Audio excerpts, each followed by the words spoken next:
Broadcasting from Millennium Student Center at the University of Missouri, St. Louis, and online at UMSLradio.org. We are the voice of UMSL. We are UMSL Radio. The opinions expressed on this program are the views of the host and not necessarily the views of the University of Missouri St. Louis or this station. What's up, everybody? Welcome to another installment of the That Science and Nature Show. I'm your host, Jeremy Howard, and joining me this week, we have Becky O'Neill. How's it going? And very special guest, Dr. Minsoo Kang. Hi.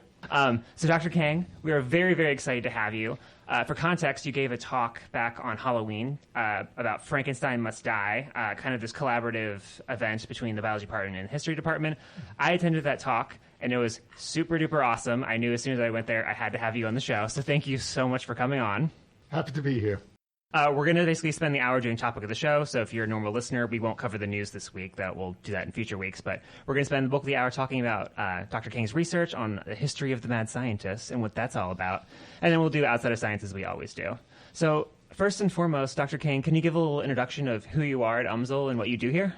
Yes, I'm a member of the faculty member at the history department, and I'm originally from South Korea, but because my father was a diplomat, I was raised in a whole bunch of different countries. And eventually I did my PhD work at UCLA, so I spent a lot of time in Los Angeles. And in 2004, I came to UMSL, and I've been a member of the history department since then. Nice. Awesome. I have to ask, what countries have you lived in? All over. Austria, New Zealand, Brunei, Germany, Iran. Nice. So, yeah. Lots of good stories, I imagine. Oh, absolutely. All right. So I want to just hop right into the conversation about your research on Frankenstein Must Die. So when I attended the talk, like I said, it was really good. I guess my first thought as I was sitting there was, what inspired you to look into this topic? So it's very interesting because we, as you mentioned in your talk, the mad scientist is this concept that we have around for many, many, many years. And it's kind of a pop culture thing that we take for granted. And I'm just curious, what inspired you to look into this? Was there a previous topic you were researching that was really interesting, or did you just kind of have this thought, in the middle of the day, like that would be a really cool thing to research? Tell me about that. Yeah, so my previous work was on the history of automata, which is a fancy way of saying the history of robots. And my book on the topic was basically, it was an intellectual history book about basically the topic of thinkers, scientists, and people in the imaginary arts considering the human being as a machine, and all the people who opposed it, right? So it was very interdisciplinary in my research. I looked at scientists, I looked at medical writings, and also fiction, art, and so on. And as you can imagine, in stories involving artificial beings, there were a lot of these mad scientist types. And at some point, I realized that this type is actually very odd. One of my professors, the great historian Carlo Ginzburg, he once said that some of the best works of history are ones that what he calls that defamiliarize the familiar. Meaning historians would like to just point at something that everybody takes for granted and say, actually, this is very strange. This is a weird thing that we take for granted. And I realized that the mad scientist figure is one of those things because it's everywhere. It's in movies, TV shows, and when people are every time people want to make a critique or even awed by what scientists do, they pull out that old stereotype. I've heard anti-vaccine people call Dr. Fauci a mad scientist a number of times and so on. So I got interested in, so that topic just sort of stood out. And I said, I ought to look into this. What exactly is this figure named mad scientist and where does it come from? And after doing a lot of research, I realized that it's not only a very tired old trope that really needs to be retired. It actually does damage to our intellectual culture because it gives people a very wrong idea about how science is done and what exactly scientists do. And that, I think, has contributed significantly to people's misunderstanding of the scientific enterprise. And as a result, I think it's something that educated people need to not only be aware of, but combat, and saying that that's a ridiculous trope that is not only meaningless, but it's harmful to people's understanding of what, how science works. Mm-hmm. Do you find that that's the mad scientist trope is cross-cultural, or is it kind of a Western thing? Well, it comes out of modern science, right? So it does originate in the West. As a sort of reaction to people's fears about what science and technology is doing, and the way it's transforming society. But once modern science has spread out across the world, you can see mad scientist figure everywhere. You can see it in Japanese anime, in Korean science fiction, and so on and so on. Nice. And so, when you gave your talk on Halloween, how much time had you put into researching this? Because you're very thorough. Have you been doing this for a few years, a year? Yeah, it's been several years. Okay. I mean, it's like that's for historians writing books, it's like many years of research and then intensive writing to put it all together. So I'm only recently begun writing, but most of the research is done. So I'm ready to go. Nice. So are you making a book out of this? Or are you doing like Yes. professional? Okay, nice. Say, let me know when you publish the book. I don't want a copy. So in your talk, you mentioned that the mad scientist kind of has 5 characteristics that sort of all sort of places is sort of pulled from to make this mad scientist figure. Can you kind of go into a little bit of what that's about? Sure. Well, one thing I want to begin by saying is that the mad scientist figure today has become so ubiquitous that it has become a completely meaningless term, right? So that anytime a scientist or an engineer does anything that evokes strong emotions, and that could be both negative and positive, that goes from disgust to awe, and people are liable to be accused of being mad scientists. So, but then when you ask, well, what do you mean by that? Most people are at a loss as to how to exactly define it. They go, yeah, like Frankenstein, But what my contention is that when the first mad scientist figure first became popular in the course of the 19th century, there were these 5 characteristics that you could point to as sort of the center of what makes a mad scientist a mad scientist. The first is that the mad scientist is engaged in work that the larger community that he lives in, and I'm using the pronoun he deliberately. I'll get to that point. The mad scientist is engaged in a work that the larger society that he lives in finds immoral, dangerous, or somehow unnatural. Right? That's the first characteristic. Second characteristic is that the mad scientist does not care. Right? It is completely indifferent to what other people have to say about the dangers of what he's doing, and he's just driven by the work itself. Right?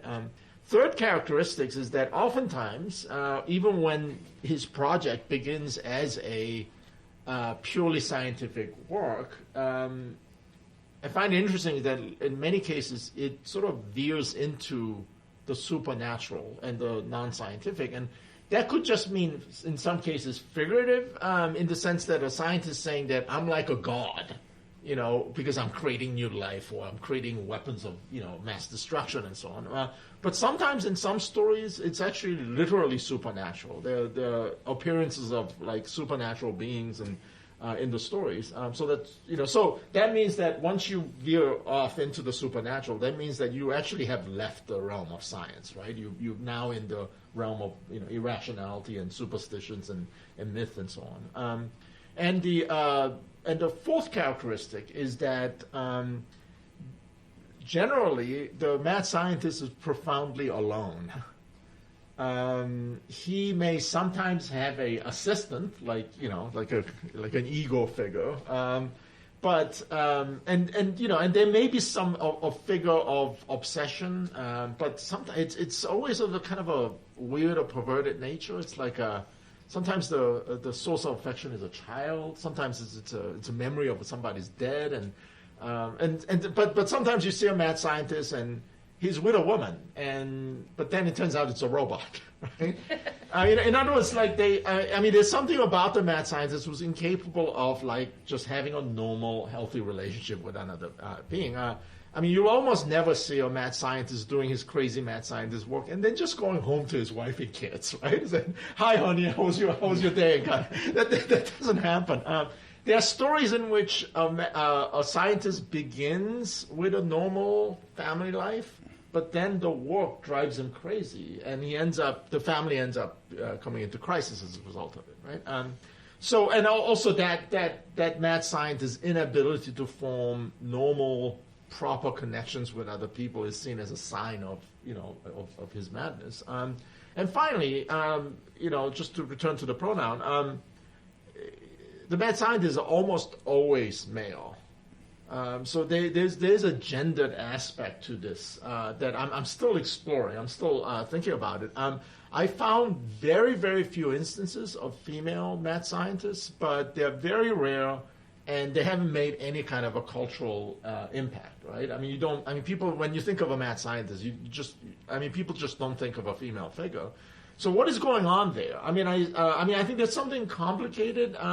Like, for instance, I know that in my work on the automaton, one of the theories is that this is essentially a male enterprise to claim for men women's reproductive capacity, right? And that's in that sense, being able to create life, right? So there may be an angle to there, but there's something definitely masculine about the mad scientist figure, which has been there since the beginning of the idea.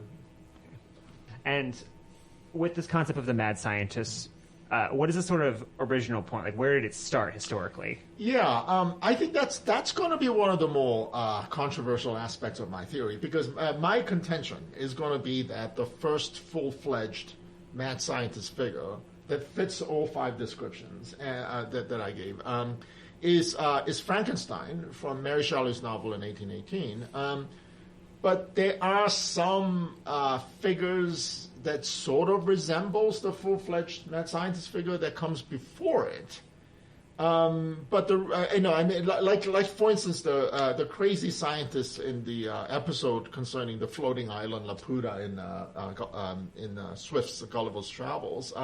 But they're only beginning. I mean, there's some characters, and I think it's in the early 19th century that it all comes together into an early scientist figure. Now, the reason why my contention that it begins with Frankenstein may be controversial is that I think that people may learn about the 5 characteristics and they say, well, no, that has a much longer history. I mean, it goes to the alchemists and the astrologer and all of that goes way back into the Renaissance and the Middle Ages, and but my contention is that those guys aren't scientists.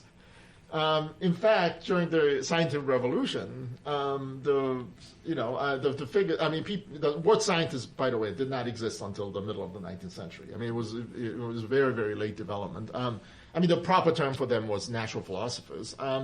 The natural philosophers of the scientific revolution, they took pains to say that we are not like those crazy alchemists and and astrologers and sorcerers and so on, right? We are people of reason, and we are sociable instead of those crazy alchemists with their secrecy and all that.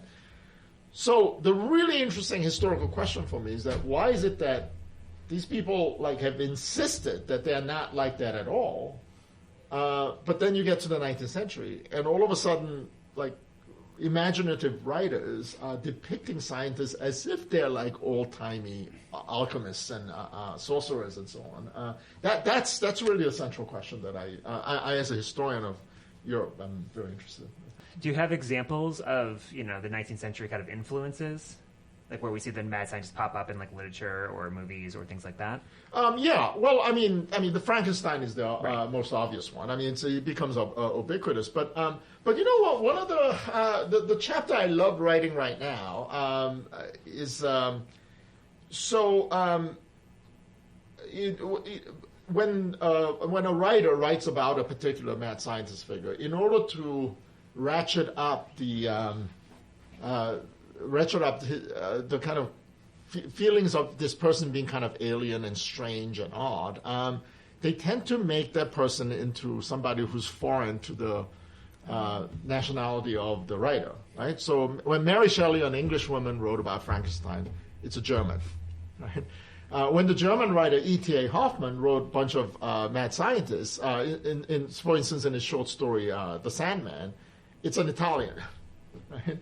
And when the Frenchman Jules Verne wrote about Captain Nemo, he's an Indian, and so on. So you got examples. I mean, so a lot of them are people with accents, people who are not from the cultures, and so on.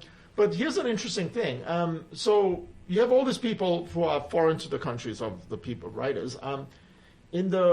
Starting from the last decades of the 19th century and into the early 20th century, so many mad scientists imagined by European science fiction writers all of a sudden become Americans.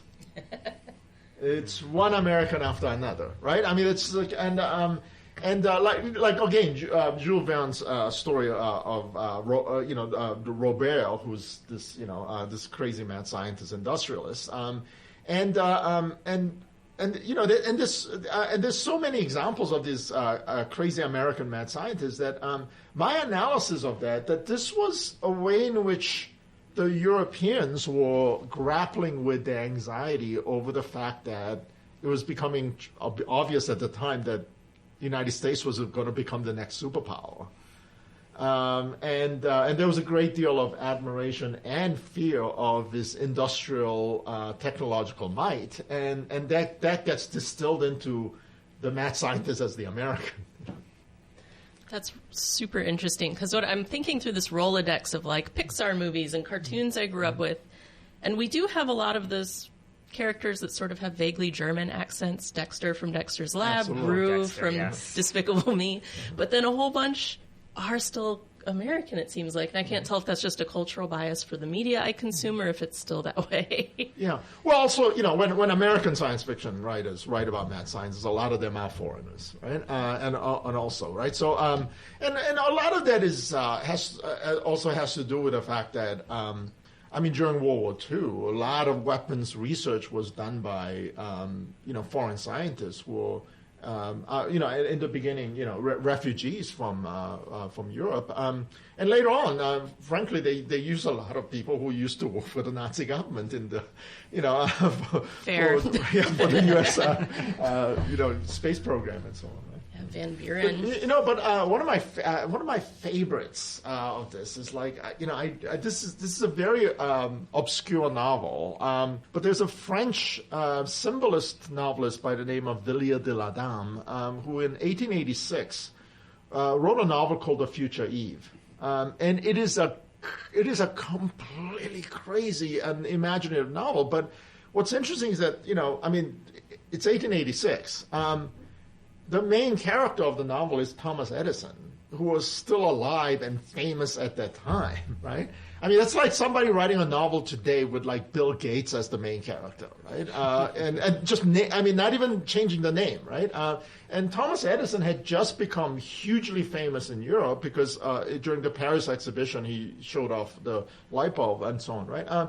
So he wrote this crazy story about this English aristocrat who's going through a heartbreak, and he happens to be a friend of Thomas Edison, so he journeys all the way to New Jersey to see Edison. And Edison builds him a robot, right, to replace this, the woman that he lost. Right?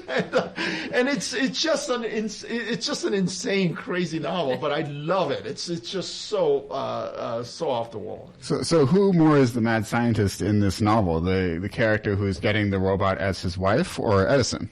Oh, the English aristocrat who's getting the wife. He's not a scientist at all, right? I mean, he's just a heartbroken guy, right? And his buddy Thomas Edison said, "Oh, yeah, I'll make one for you." And the novel is sexist as hell. It is so. Because because the basic idea is that we can replace women with robots, right? We just need the best technology. And one of the most sexist thing in the novel is when the aristocrat says, "Well, but but the robot would still, even if you can like build a perfect, simulacrum of a woman, it would still lack a soul. And Edison laughs and says that women don't have souls, right? I mean, spicy. Men have souls, but women have just this sort of flexible, malleable thing that they just, change to please other people, right?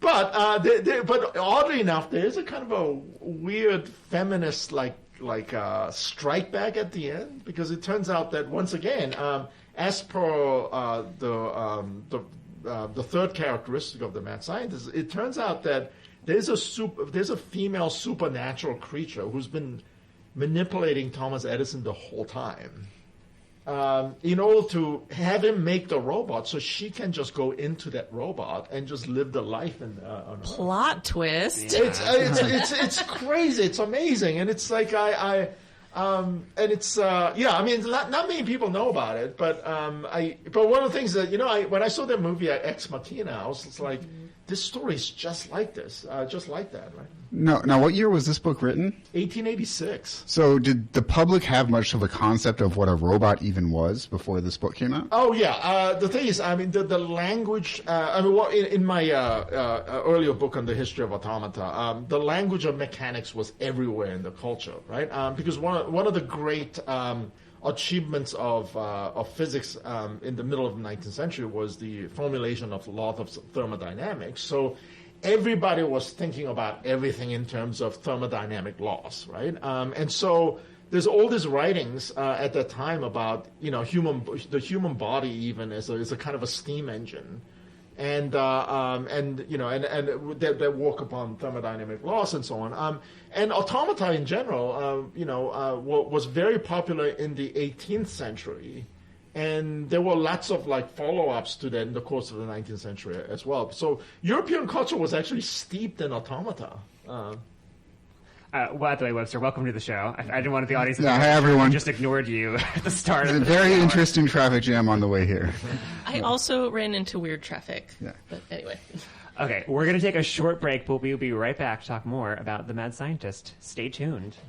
The UMSL Pre-Med Society is a student organization to help all pre-medical students explore their future endeavors. We host events all semester for students to indulge in the knowledge of medicine. Plenty of events are available for students to attend and familiarize themselves with their future career path, such as blood drives, spokespersons, speaking with medical students or residents, and more. The UMSL Pre-Med Society would help pre-med students at UMSL to explore their dream and engage with other individuals within the same field. Search Pre-Med Society on Triton Connect for more information. Hey, Tritons. Feeling stressed by school and end-of-semester deadlines? Accounting Club's got you covered. Leading into finals week, Accounting Club will be hosting a Jackbox game social for all students. Jackbox is a party game system you play on your phone or laptop in a game projected to the whole room. The party starts Tuesday, November 28th from 3:30 p.m. to 5 p.m. in the Anheuser-Busch Hall, room 106. This event is open to all majors and is a great opportunity to meet friends and unwind before the end of the year. Take a break, bring a friend, and we hope to see you there. And we're back. And we're with our special guest, Dr. Minsoo Kang, talking all about the Mad Scientist. So I think for this next part of the conversation, I want to talk about the Mad Scientist and why it's a bad image, the negative impacts it has just on scientists, ourselves, like me, Becky, and Webster, but also just society at large. So I think we'll start with what are the sort of general negative implications of this Mad Scientist image we have? Right. Well, it speaks to bad, lack of education properly about exactly how science is done, right? One of the more negative stereotypes of that is the characteristic I mentioned about the scientist being profoundly alone, right? And we all know that that's not how science is done. In the modern era, it's an eminently cooperative enterprise. But time and time again, you in media you see the one mad scientist in his laboratory by himself, right? And there's nobody else around, right? Which is just not how science is done, right? I mean, so it's not a matter of just one individual. And that cooperative aspect of how science is done has been aspects of modern science since the very beginning of its conception, especially in the course of the second half of the 17th century. When important theorists like Francis Bacon and Robert Boyle, they nailed down how science is supposed to be done, right? I mean, which is, you observe, you create theories, then you devise an experiment to see if you can, verify the theory, and if it does not work out, then you go back to you go back to square one, and then, and then you create experiments that can be replicated, and most importantly, once you make a certain discovery, you let everybody know. Right? You publish it and you let everybody know so they can build on it, and other people can check out that experiment and so on. So they formed organizations like the Royal Society in England and the Académie des Sciences in France, where these people can come together and share their research and so on. And it is only through that kind of general method that you can have sort of progress in terms of building of knowledge and so on, right? So that's been, and so when you have in the 18th century, when you have natural philosophers trying to describe to people what it is they do, they over and over and over again, they emphasize the quality of sociability, right? This is a social enterprise of learned people getting together and sharing ideas and, sharing results of their research and so on, right? But then, for various different historical reasons, you get into the 19th century, and all of a sudden you have this literally stereotype of the scientist who's alone and who's crazy, right? In our time we have inherited that, and for people for them to imagine this, that it speaks to their profound sort of ignorance about what exactly the scientists do. So that and it's a way in which science becomes suspect, right? Because they imagine that this one individual, like say for instance Dr. Fauci, right, being called a mad scientist, they don't understand. Like, he's not alone in a huge laboratory, right? I mean, he's doing research, but also with huge number, like literally tens of thousands of scientists and doctors all over the world. And the reason why people know who he is that he's become a kind of a spokesman for all of those during those crisis years, right? But I think people still imagine that people like him are sort of this solitary creatures working away at the big laboratories by themselves. But you see that portrayed over and over and over again in films, right? The lone scientist in his big laboratory doing stuff. Like in both the original Blade Runner movies, or original Blade Runner movie and the new one, you see the robot creator in this gigantic building where you would think that they would show hundreds of thousands of people working there, but you only see that one guy, and with a robot assistant. That one guy. Where's everybody else, right? And so that's so that becomes problematic. But here's what I'll say. I mean, people who defend the cultural usefulness of the mad scientist figure will say it's a sort of metaphorical figure with which we can critique when science goes wrong, when scientists actually do bad stuff. Right, and you could point to, say for instance, creation of weapons of mass destruction, and two examples that I thought of is all those Nazi doctors who worked at the Holocaust death camps, just doing horrible experiments on people, and also, recently I've been reading some stuff about the opioid crisis that have just devastated, especially small town and rural America, with many, many deaths. And, those pharmaceutical companies, they had, huge numbers of scientists and researchers working for them. And so in order to critique, those things, they said that, well, we need a mad scientist figure. And my contention is that the mad scientist figure is a terrible, terrible, terrible tool which to critique when science goes wrong and it does bad things, right? Because it's not about individuals. Even if you think about somebody who's an incarnation of evil, like somebody like Dr. Klaus Barbie, who worked on, people at Auschwitz. Yes, he's evil, but he was not alone. He was surrounded by people. And also, you cannot understand the sheer evil of what he did outside of the context of the general evil of the Nazi regime itself, right? It's like you can't just plug that one guy out and say this is an evil committed by one individual. No, there's an entire system that was supporting him, right? Same with if you think about if you think about what a scientist working for a pharmaceutical company that was producing the opioids that got all these people addicted and killed. I know what they would say. They would say that, I'm not an executive. I didn't make the decision to sell these things when we know that it's highly addictive and deadly. I just do this one little task, right?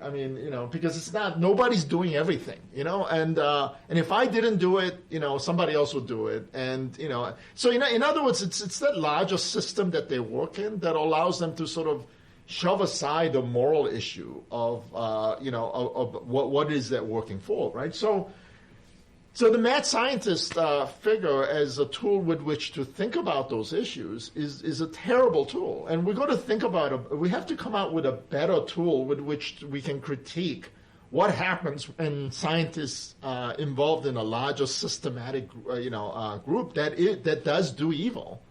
That is engaged in bad things. Yeah, maybe something like a mad system as opposed to a mad scientist, where the system loses touch. Yeah. Now, if you're making a movie or something like that's harder to do, right? Because when you have an individual that you're supposed to hate, that's an easy dramatic move to do, right? But the thing is, we have to move away from the mad scientist figure because that's not how sciences work, even when it goes terribly wrong. I'm curious, this is going back to something you said about scientists being lonely. It seems like it's still, I would say, uncommon, but in modern media you get writers that seem to want to play with this idea of they're not really alone. Think of like Rick from Rick and Morty. It's all about he's this horrible mad scientist, morally dubious, denies that he is attached to his family, but he really is. And if you go back to even like Despicable Me, Gru adopts these little girls. So it seems like a rarer one, if anyone's seen the Venture Brothers, that is all about mad scientists who actually do have connections and wives and friends. So there's not a lot of these, but they're there. What do you think of these weird little social commentaries that pop up? Well, so I think those things are a sign that the mad scientist figure has been around for so long that it begins to lose those characteristics, and it's sort of satirizing itself. Right? Totally. And the idea of actually the idea of a scientist who's doing all this crazy stuff and actually has a normal family life that he's part of, that's hilarious. Yeah, I love this genre personally. They're playing off of playing against what is the stereotype of that, right? And so that in a sense is another sign that when we today use the term mad scientist, it has become really completely meaningless. And that's another reason that we need to really jettison this idea, because it's after a while, how many times can you tell the same joke and still exactly funny, right? So in talking about combating the stereotypical image of the mad scientist, are there certain things that we should be doing to combat it? I guess maybe we, the scientists, like me, Becky Webster, but also we, the general public? Yeah.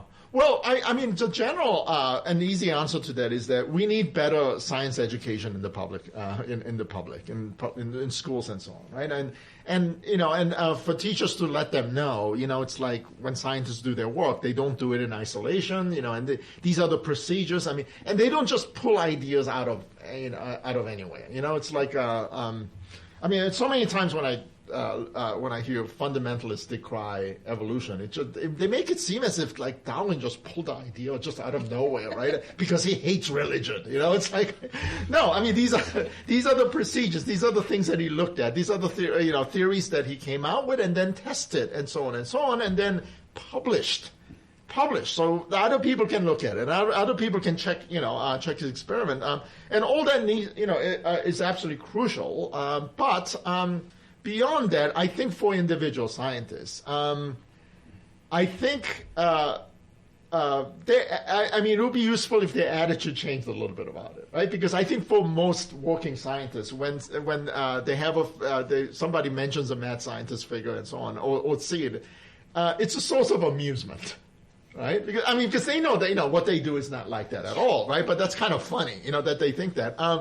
Well, my suggestion is that maybe it's not so funny, especially since you see the backlash against science, especially. It's really funny because I think about 15 years ago, Steven Soderbergh made a movie called Contagion about a worldwide virus that spreads, and there's a race to find a cure, race to find vaccine, and all that. And somebody mentioned that. It's kind of watching it now. It's hilarious because all these people die as a result of this virus, and then the scientists race to find a vaccine, and they create the vaccine, and everybody just takes it. Take it, right? Because they don't want to die. They just take it, right? There's nobody saying that, it's just a part of a conspiracy. Maybe the virus. People just take it, right? Now, the thing is, it's the mad scientist figure, and the public's, the badly educated public's lack of understanding about what scientists do. It has killed. Yeah. It has killed a lot of people, right? So maybe it's not so amusing, So maybe even for scientists, when somebody does, bring up a mad scientist figure or they see it, maybe understanding that this is serious, maybe they should say, this is not right. This is spreading, misinformation about what it is that scientists do, and frankly, I think you ought to be offended.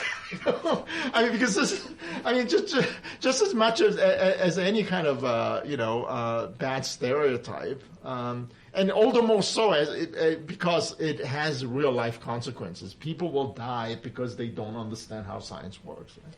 For me, it's been much more subtle. If I talk to family that are more skeptical of science. They're always concerned, who's funding that science? Is it real? What are the other motivations of the scientists? Which I think can be linked back to this mad scientist thing a little bit. And I'm not sure how to push back on that. To say, well, are you worried about where I'm getting my funding when I do my work? I'm not sure how to handle my offense. Yeah. Well, some of those are good questions, right? Because sometimes, for certain research, money does come from, bad places for bad reasons and so on, right? But to use those examples, specific examples, to question all of the scientific enterprise and to point out that, well, you don't seem to have any problem with science when you broke a leg. Or you need the brakes in your car to work. Right, yeah. Exactly, right? But all of a sudden, there's some issue that some groups of people have decided is political charge, and all of a sudden now, just on this, you're skeptical, about what the scientists are doing. And so on. Yeah, my thought with the mad scientist idea is kind of a little bit tied to more academia, is that there's a lot of secrecy in academia about the whole, we want to publish our idea first and get the credit for it. Yeah. So a lot of times we withhold things from other institutions or publishing certain things because we want to, get the scoop, so to speak, scientifically speaking. Yeah. So do you have thoughts on that in terms of academia in relation? Right, but eventually you want to publish. Right. So it's not. Look. Here's one of the major differences between modern, natural philosophers / scientists and people who are doing similar work, but in alchemy and astrology, right? Oh, by the way, I do have to mention. This is one of the instances where an academic has to nuance everything, right? That sharp dividing line between what people like astrologers and alchemists have been doing and what scientists are doing. Historians don't recognize it anymore because it's a lot more fluid, right? Because now historians of science are writing about how important astrology was to the development of modern astronomy, and people like Isaac Newton, they were doing alchemical work and so on, and that had an important impact on development of modern physics and chemistry. But one major thing that changed was that alchemists of the Middle Ages and the Renaissance were notoriously secretive, right? they didn't. Even when they published stuff, a lot of it was in very obscure allegorical language, and because they worked under the idea that you don't want like these powerful ideas to get out, for people to abuse and misunderstand and so on, right? But one of the things that people like Robert Boyle in the 17th century said is that no, we're going to change that culture completely, right? We're going to be out there open about what it is that we're researching and all that, right? So yes, secrecy in academia exists, but only to a certain extent, right? But eventually, that you have to publish. The problem is that it's not really the secrecy that's the problem in terms of the disconnect between what scientists do and the larger public is that science has become so specialized and complicated that even a fairly well-educated average person cannot pick up a science article and get through it, right? Because it requires very specialized knowledge, right? So it is important to have sort of public intellectuals who are scientists who are explaining, in very general terms, what are the latest things that are happening in physics and astronomy and chemistry and so on, right? But nevertheless, because of the professionalization and how complicated science has become, there is this massive wide gap between what scientists know and what the general public understand. And that just gap in knowledge creates an appearance of secrecy, like that of old-time alchemists and astrologers, right? That secrecy doesn't exist because it's all right there. You just have to pick up the journals, and it's all written out there. But it's not secret. It's people's inability to understand what is going on. And it's so overwhelming. I took an 8-year break after my master's to come back and do my PhD. And when I was working, you could still get a print journal in the library, and now it's all digital. Mm-hmm. And the exponential growth of specialized knowledge is just so large that any topic I want to study, I know I'm not going to find all the information on it. I can't. There's too much. Mm-hmm. And I wonder if this relates to what you're saying with the public. The gap is even getting really big for scientists that are not in a specialized field. If I want to read about another one, yeah, it's kind of unavoidable because that's how science progresses, right? Yep. It's ever more knowledge about more and more specific topics all coming together at some point. But yeah, I think so. But the thing is, though, you can't turn everybody into experts who can just pick up a science journal and go through it and understand what's going on. But just the basics, just teaching fair. Like even middle school and high school kids about this is what scientists do. They don't just go into a laboratory and there's a robot assistant and, they come out with the idea. They're in communication with people. And this is how they build theories. This is how they build experiments, right? And what does it mean for an experiment to be replicable? Right, and why is that necessary? And why, what is even a scientific theory, which is different from the way the word theory is used, right? And people say, well, evolution's not the theory. So's gravity. So's gravity. Yeah. So we're running short on time, but Becky and Webster, do you have any last questions? I ran out of all of mine. I wanted to ask Dr. Kang. Oh, I got some good ones in. What about you, Webster? I guess I wanted to ask, on the opposite side of things, are there any positive stereotypes currently out there that you might say scientists could engage as positive representations of who we are? I'm generally against stereotypes, so I don't know if there's such a thing as positive stereotypes. But I have to say, I was quite impressed with Oppenheimer, the movie. Because it wasn't about just him. And in fact, he actually did important work and so on. But if you see the movie, he's basically an organizer of all these people, right? And it's already at that time, physics is so specialized that he actually needs to create departments, for people who specialize in that one particular area and so on. So I like the cooperative nature, right, of this. And to contrast that against another movie about scientists, which is completely absurd, Benedict Cumberbatch's portrayal of Alan Turing was just ridiculous. And his portrayal of at Bletchley Park during World War II, they were trying to decode the Nazi code, the success actually had a significant impact on the Allies winning World War II.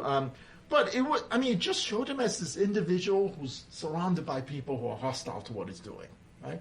And I read Alan Turing's biography. That it wasn't like that at all, right? I mean, he was once again an organizer for this massive team of scientists and mathematicians who were dedicated to this work. But that movie sort of like it went into sort of this one man against the system kind of thing, which is not what happened at all, right?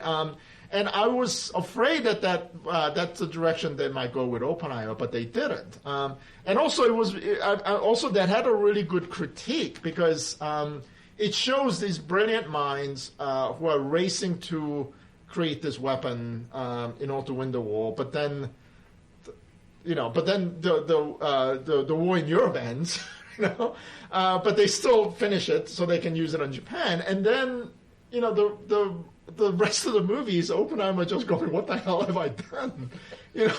And then desperately trying to do whatever he can to put some kind of control over the proliferation of weapons of mass destruction. And the movie ending in just this apocalyptic scene of what could happen in the future, right? That was really good, and I'm glad the movie has done well, right? Because that was one of the best realistic portrayal of what science is, even at its most dangerous. Yeah, Becky, I was trying to do an episode on Oppenheimer over the summer, but we didn't have any time since everyone was away and doing field work. That's not a problem. We can do it now. But we have to go watch the movie Oppenheimer, though, because I haven't seen it. I'd be game. All right, I'll add to the list of ideas. We actually have run out of time for Outside of Science, but I'm totally okay with that because I had a great hour talking about all the fun mad scientist stuff. So thank you so much for listening this week to That Science and Nature Show. Remember, we are on UMSL Radio at 9 a.m. on Tuesdays this semester. I want to thank Webster, I want to thank Becky, and I want to give a very special thanks to you, Dr. Kang. This has been a fascinating, awesome hour of conversation. Thank you so much for coming on. Thank you for having me. It's great. All right, so we will be back next week with That Science and Nature Show. My name is Jeremy Howard, and we are out.